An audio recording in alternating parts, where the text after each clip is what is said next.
Edtech. What do you do, James? Thank you for having me. It is indeed a brilliant opportunity. So I wear several hats. I'm director of Fraser Esports, which is my own company where I deliver esports consultancy, curriculum help, teach teachers about the possibilities of esports and education, careers for young people. I also work for ESG Gaming as their director of education, where we are using VR to help support people over the age of 50 with the onset of dementia and combat social isolation. And as mentioned, I also support edtech, who are behind us, help support schools and colleges and universities with esports arenas for the modern day classroom, things like that. That's what I'm And esports, it's kind of everywhere now. Why do you think this kind of moment, why do you think kind of universities, schools, colleges are starting to embrace it? I think it's kind of what you said, really. It is everywhere. So you can't really avoid these type of trends and sort of excitement opportunities for curriculum.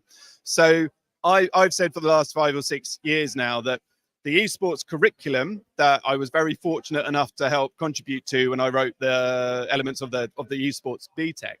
It's not about making you a better gamer. It is about the industry and the business alongside that. And it's all of these opportunities with an online portfolio that you can take into the modern day workplace, and it's something engaging, it's contemporary, but also it's fun. And those things in education, they don't always hit at the same time. So to be involved in it when they do all hit at the same time is really exciting. And it brings so many transferable skills into the modern day workplace. It just seems like an easy win, I think. We're in Liverpool today, which is obviously the home of Sony Interactive. I think last time I read the kind of gaming sector in Liverpool was something like 220 million. But what's interesting is how gaming's really branching out into all areas of our life. It's great to see products here that are looking at kind of mental health. You mentioned the dementia project. Do you want to talk a bit more about that?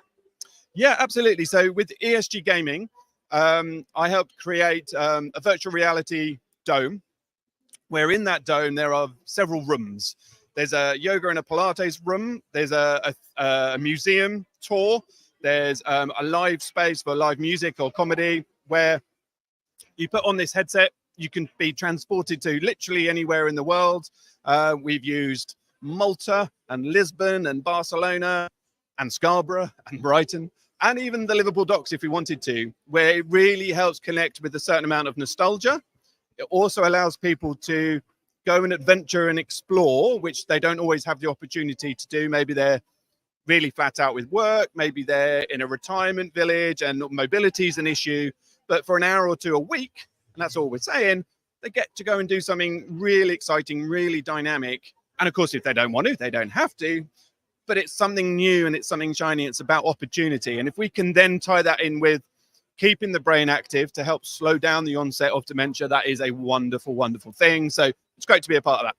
Absolutely amazing. And what are you kind of mostly excited about at the moment? What do you think are the kind of real opportunities that people in here kind of need to be embracing more?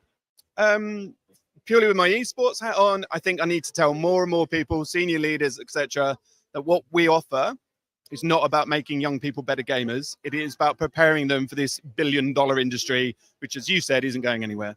On a slightly wider scale, I was personally hoping for a little bit more of a kick up the whatnot or a revolution after the pandemic. I don't think it's happened. I've stepped out of mainstream education after 22 years. So I want to use brilliant events like this to connect with the right people, look at changing education for the better, look at embracing AI sensibly, and seeing where we are when hopefully we can all meet up again in a year. Thank you so much, James. And for everyone else out there, if you do want to come along and talk to us, we're broadcasting on several channels today. We're on stand D29, so come and say hi. We'd love to talk about your work.